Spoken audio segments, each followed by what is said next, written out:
औज़ुबिल्लाहिमिनश्शैतानिर्रजीम बिस्मिल्लाहिर्रहमानिर्रहीम। सबक नंबर 13 हमारा है हिस्सा नसर में उठ बांध कमर क्यों डरता है। Shagufta Saghirul Hasnain Tirmizi, Punjab curriculum and textbook board Lahore की तरफ से ये शाया किया गया है, किताब में शामिल किया गया है। उठ बांध कमर क्यों डरता है, ये पहला मिसरा है। दूसरा मिसरा है फिर देख खुदा क्या करता है। उठ बांध कमर क्यों डरता है, फिर देख खुदा क्या करता है। इरादा करो, हिम्मत करो, आगे बढ़ो, नतीजा अल्लाह पे छोड़ दो। अब्बास जब सुबह बेदार हुआ, जागा, उठा तो नमाज पढ़कर जल्दी जल्दी स्कूल जाने के लिए तैयार होने लगा। स्कूल पहुंचकर उसने अपने दोस्तों को बताया कि रात उसने एक अजीब ख्वाब देखा। उसने देखा कि बंदूक और कलम में बहस व तकरार हो रही थी। अब यहाँ पर ये चीज़ वाज़े हो रही है कि ये मुकालमा है, एक किरदार जो है वो बंदूक है और दूसरा कलम है। ये अलामती अंदाज़ है, ठीक है। अलामती अंदाज में ये गुफ्तगू हो रही है। दो किरदार हैं, एक है कलम और एक बंदूक। और अब्बास ने देखा ख्वाब में कि कलम और बंदूक जो है वो बंदूक और कलम में बहस और तकरार हो रही है और आखिरकार फ़तह कलम को हुई, हक़ को हुई।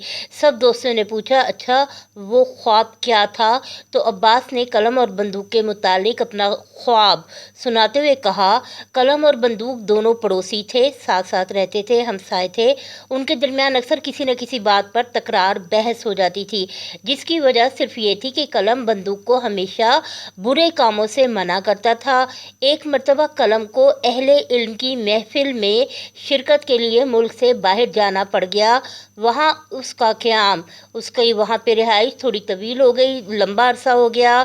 जब वो वापस लौटा तो मुल्क का अजीब हाल था। हर तरफ अफरा तफरी, बेचैनी, बदअमनी फैली हुई थी। क्या बच्चे, क्या बड़े बूढ़े, सब बंदूक और उसके बुरे दोस्तों, बम, खंजर, पिस्तौल वग़ैरह की शैतानियों से खौफज़दा थे। उनके फैलाए हुए खौफ व हरास से सब लोग अपने अपने घरों में कैद होकर रह गए थे। जहां देखो और सुनो गोलियां चलने और बम धमाकों की खबरों से कोहराम मचा हुआ था। कलम को अपने वतन अजीज़ की इस हालत पर बेहद दुख हुआ और उसने बंदूक को ललकार कर ऊंची आवाज़ में कहा।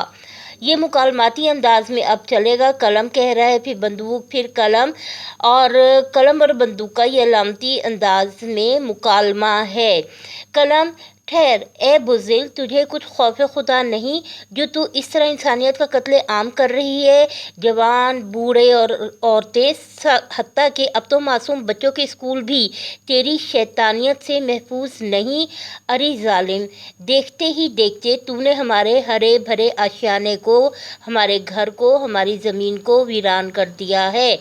बंदूक ने कहा, वाह रे कलम, कैसा खौफ और कैसी शैतानियत। कभी तुम लोगों ने अपने तर्ज़ अमल पर, अपने तरीक़ेकार पर निगाह डाली है, गौर किया है? कभी सोचा है इन मसाइल की असल वजह क्या है? कलम बोला, अरे ओ शैतान, क्या कहना चाहती हो? इन बेगुनाह लोगों के खून का इल्ज़ाम तुम हम पर कैसे लगा सकती हो? बंदूक ने कहा, खुद तुमने नहीं सुना? खुदा ने आज तक उस कौम की हालत नहीं बदली, न हो जिसको ख्याल आप अपनी हालत के बदलने का। कलम ने गरज कर कहा, ज़ोरदार आवाज़ में कहा, इस बात की वजाहत करो, अपने गुनाहों पर पर्दा ना डालो, ना छुपाओ इन्हें। मैं तो पहले ही तेरी और तेरे दोस्तों की शैतानियत से आजिज़ था। मैं तुम्हारे और तुम्हारे दोस्तों की जो शैतानियत है, जो गंदी हरकतें हैं, जो जुल्म का बाजार तुम लोगों ने सरगर्म किया है, उनसे आजिज़ था, तंग था। बंदूक ने कहा, ओहो अच्छा, कहाँ तक सुनोगे, कहाँ तक सुनाऊं? तुम और तुम्हारे लोगों के इतने मसाइल हैं कि ढेर लगा हुआ है। मैंने सिर्फ इन मसाइल का फ़ायदा उठाया है और चिंगारी लगाकर हवा दी है कि आग भड़क उठे। कलम ने नाराज़ होते हुए कहा, साफ साफ बताओ और खुलकर बात करो, तुमने किन मसाइल का फ़ायदा उठाया है और तुम कैसे कह सकती हो कि तुमने सिर्फ चिंगारी को हवा दी है? बंदूक ने तंज़न कहा, वाह रे तेरी मासूमियत, इतने नादान ना बनो। क्या तुम नहीं जानते यहाँ हर कोई एक दूसरे को खूंखार नज़रों से घूर रहा है। मसलन गरीब जागीरदार से नाला है, नाराज़ है, तो जागीरदार गरीब पर खार खाए बैठा गुस्सा निकाल रहा है, गुस्सा उसे आता है। कहीं रंग व नस्ल पर तू मैं लड़ाई झगड़ा है, तो कहीं तफर्रुकाबाजी फिरकाबाजी अरूज पर है। हर कोई अपने मकसद के लिए मज़हब ने अपने अपने रास्ते बनाए बैठा है। मज़हब की असल हकीकत जो तुम्हारे अल्लाह और रसूल सल्लल्लाहु अलैहि वसल्लम ने बताई है, तुम सब भूल गए हो। तुम लोग तो अपने पढ़ने पढ़ाने की दरख्शां रवायत को भी नज़रअंदाज कर बैठे हो। गुर्बत का ये आलम है कि चंद रुपयों के लिए मुफाद परस्त फ़ायदा उठाने वाले लोग हर तरह की दहशत गर्दी के लिए तैयार हो जाते हैं, यानी बिक जाते हैं, अपने मुफाद का सौदा कर लेते हैं।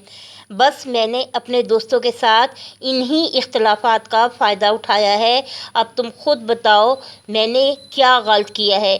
अब यहाँ पर बंदू कह रही है कि ये सारे मसले तो तुम्हारे अंदर हैं, इनको तुम हल नहीं कर रहे। मैंने तो इन्हीं का फ़ायदा उठाया है। किन चीज़ों का फ़ायदा उठाया है कि एक दूसरे को खूंखार नज़रों से देख रहे हो। गरीब जागीरदार से नाला है, जागीरदार गरीब से खार खा रहा है। नस्ली इम्तियाज़, तू मैं लाड़ाई झगड़े, फ़िरकाबाजी, मसालिक के झगड़े, मज़हब को जो है उसके नाम पर दहशत गर्दी, और वो साथ इसके कि तुम लोगों ने गुर्बत, माशरे की गुर्बत जो है उसकी वजह से चंद लोग जो हैं रुपयों में बिक जाते हैं, और इसके साथ साथ अपनी पढ़ाई लिखाई की रवायत को भी, पढ़ने को जो है वो भी तुम लोगों ने नज़रअंदाज कर दिया। ये वो बीमारियां हैं जो यहाँ पर इस पैराग्राफ में बताई गई हैं, जिनकी वजह से हमारे अपने माशरे में से लोग, हमारे अपने लोग जो हैं वो अपने मुफाद के खातिर, अपने फ़ायदे की खातिर चंद रुपयों में बिक जाते हैं और इस्तेमाल होते हैं दहशत गर्दों के हाथों। कलम बोला, क्या तुम और तुम्हारे दोस्त ये कहना चाहते हैं कि हम अपने मसाइल हल नहीं कर रहे और इस सिलसिले में कोई काम नहीं कर रहे? बंदूक ने कहा, तुम्हारे काम, हा हा हा, मैं ये भी तुम्हें बताई देती हूँ, तुम्हारे मसाइल इतने हैं कि अगर तुम सब मिलकर भी कोशिश करो तो इन मसाइल को हल करते करते बरसों, कई सालों सर ना उठा सकोगे। मगर तुम्हारा ये हाल है कि काम करने वाले गिनती के चंद लोग हैं।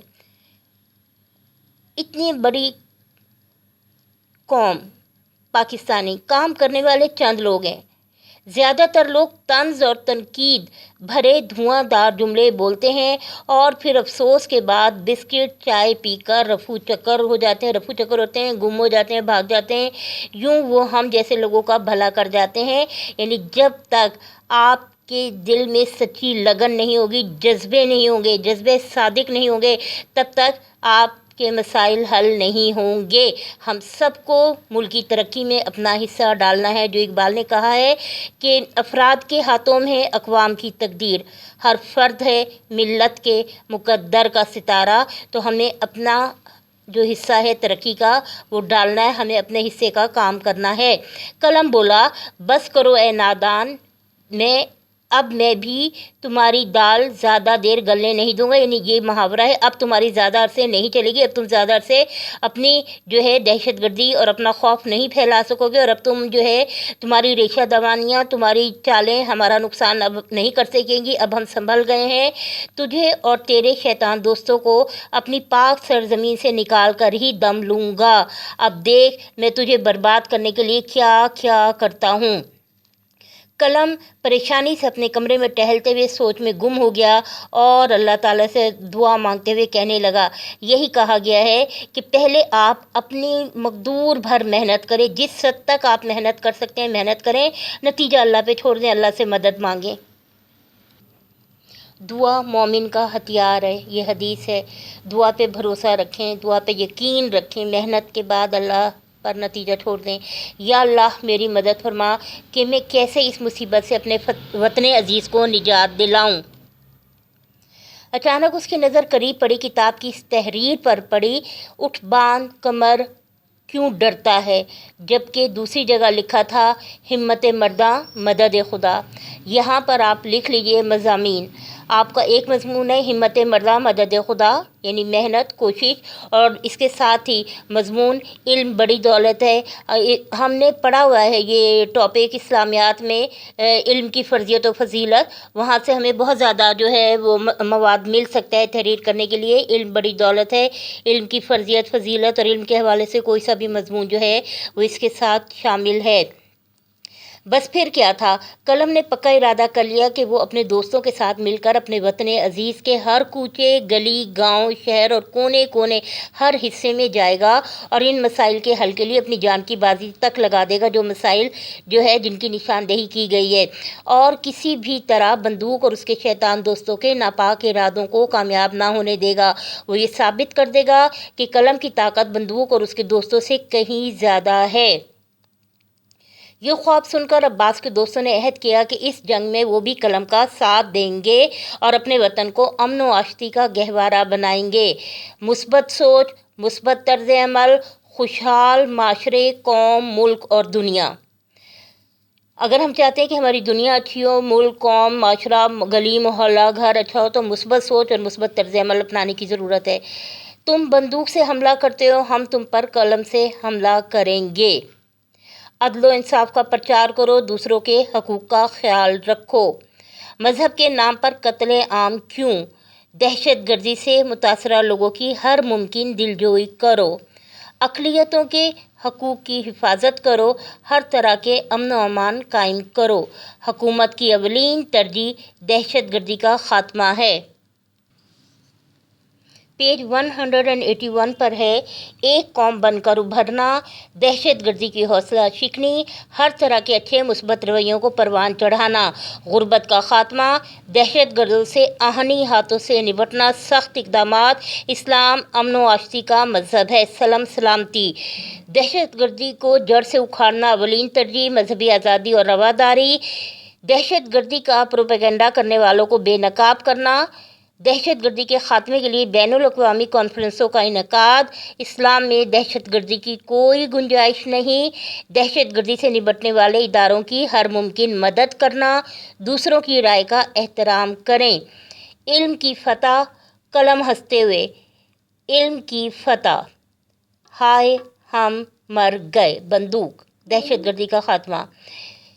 علم منصب بشریت پہ فائز کرتا ہے، اشرف المخلوقات۔ انسان کو، آدم کو علم کی فضیلت، علم کی بنیاد پر سجدہ کیا گیا ہے، علم الاسماء دیا گیا تھا، اور انسان کو بھی علم دیا گیا ہے، شعور دیا گیا ہے، آگہی دی گئی ہے۔ علم ہی روشنی ہے، علم ہی آگہی ہے، علم ہی زندگی ہے، علم ہی ہر خوشی ہے۔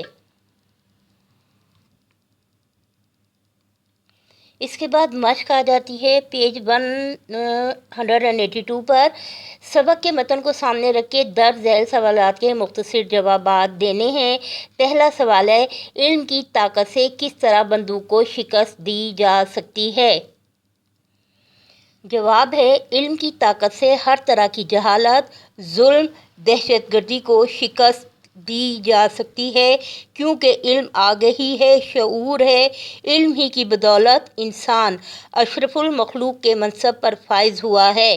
علم کے ذریعے مثبت سوچ، مثبت رویے، طرز عمل، برداشت، رواداری جیسے اعلیٰ اوصاف پیدا ہوتے ہیں، جن سے سماجی شعور بیدار ہوتا ہے، معاشرے خوشحال، قوم، ملک، دنیا خوشحال ہوتے ہیں۔ علم ہی روشنی ہے، علم ہی آگہی ہے، علم ہی زندگی ہے، علم ہی ہر خوشی ہے۔ سوال نمبر 2 ہے جناب مشق میں، حکومت کی اولین ترجیح کیا ہے؟ حکومت کی اولین ترجیح دہشت گردی کا خاتمہ ہے، لوگوں کی جان مال کا تحفظ، وطن کو امن و آشتی کا گہوارہ بنانا ہے، پاک سرزمین کا نظام، قوت اخوت عوام، قوم، ملک، سلطنت، پائندہ تابندہ باد۔ اس کے بعد سوال نمبر 3 آپ کی بک کا ہے، دہشت گردی سے معاشرتی زندگی کس طرح متاثر ہوتی ہے؟ دہشت گردی سے معاشرے میں بے یقینی اور خوف جنم لیتا ہے، جس کے نتیجے میں زندگی کا ہر شعبہ متاثر ہوتا ہے، خواہ معیشت ہو، تجارت ہو، زراعت ہو یا سیاحت۔ افرادی قوت اور ملکی ترقی کا پہیہ عارضی طور پر رک جاتا ہے۔ دنیا کی نگاہیں اس حادثے المیہ پر مرکوز ہو جاتی ہیں، اداروں کی صلاحیتوں پر سوال اٹھتے ہیں۔ افراتفری، جانوں کا ضیاع، املاک کی بربادی، غرض کے معاملات زندگی بری طرح متاثر ہوتے ہیں۔ چوتھا سوال ہے، اسلام کیسے امن و آشتی کا مذہب ہے؟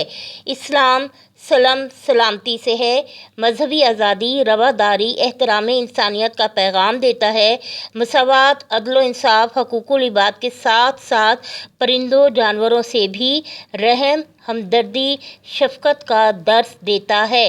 اسلام میں دہشت گردی کی کوئی گنجائش نہیں ہے۔ بشر کو فطرت اسلام پر پیدا کیا، جس نے محمد مصطفیٰ صلی اللہ علیہ وآلہ وسلم کے نام پر شائع کیا، جس نے پانچواں سوال، مشکل حالات میں کیا رویہ اپنانا چاہیے؟ مشکل حالات میں ہمیں بحیثیت قوم حوصلے جمع رکھنے ہیں، گھبرانا نہیں ہے، مایوس نہیں ہونا۔ نا امیدی کفر ہے۔ حضرت علی رضی اللہ تعالیٰ عنہ کا قول ہے، مصیبت میں گھبرانا سب سے بڑی مصیبت ہے۔ ہمیں متحد ہو کر قوت بن جانا ہے، اللہ پر یقین رکھنا ہے، ہمت مرداں مدد خدا، اٹھ باندھ کمر کیا ڈرتا ہے، پھر دیکھ خدا کیا کرتا ہے۔ اس کے بعد مشق کا سوال نمبر 2 ہے، مناسب الفاظ کی مدد سے خالی جگہیں پر کریں۔ پہلا ہے، اقلیتوں کے حقوق کی حفاظت کرو۔ دوسرا، حکومت کی اولین ترجیح دہشت گردی کا خاتمہ ہے۔ اسلام امن و آشتی کا مذہب ہے۔ ہمیں ہر طرح کے مثبت رویوں کو پروان چڑھانا ہے۔ سوال نمبر 3 ہے، درج ذیل الفاظ کی مدد سے ایسے جملے بنائیں جو ان کا مفہوم واضح کر دیں۔ پہلا ہے، بحث و تکرار۔ بحث و تکرار لا حاصل ہے، مثبت سوچ اپنائیے۔ دوسرا ہے، افراتفری۔ حادثے کے بعد افراتفری کا عالم تھا۔ تیسرا، طرز عمل۔ مثبت سوچ اور طرز عمل سے مسائل کم ہوتے ہیں۔ چوتھا ہے، مسائل کو حکمت و دانائی سے حل کرنا لازم ہے۔ نمبر 5 پر ہے، حقیقت۔ حقیقت سے آنکھیں نہیں چرائی جا سکتی۔ نمبر 6 پر ہے، تنقید۔ دوسروں کو تنقید کا نشانہ نہیں بنائیے۔ سوال نمبر 4 ہے، نیچے دیے گئے کالم الف کو کالم ب سے اس طرح ملائیں کہ مفہوم واضح ہو جائے۔ کالم الف میں ہے، اقلیتوں کے حقوق کی نمبر 1، حکومت کی اولین ترجیح نمبر 2، اسلام میں نمبر 3، دوسروں کی رائے کا نمبر 4۔ کالم ب میں اسی ترتیب سے آپ نمبر لگاتے جائیں۔ احترام کریں نمبر 4، دہشت گردی کی کوئی گنجائش نہیں نمبر 3، دہشت گردی کا خاتمہ نمبر 2، حفاظت کرو نمبر 1۔ اس طریقے سے حصہ نثر آپ کا مکمل ہوا۔ اپنی کتاب کی فہرست نکالیے۔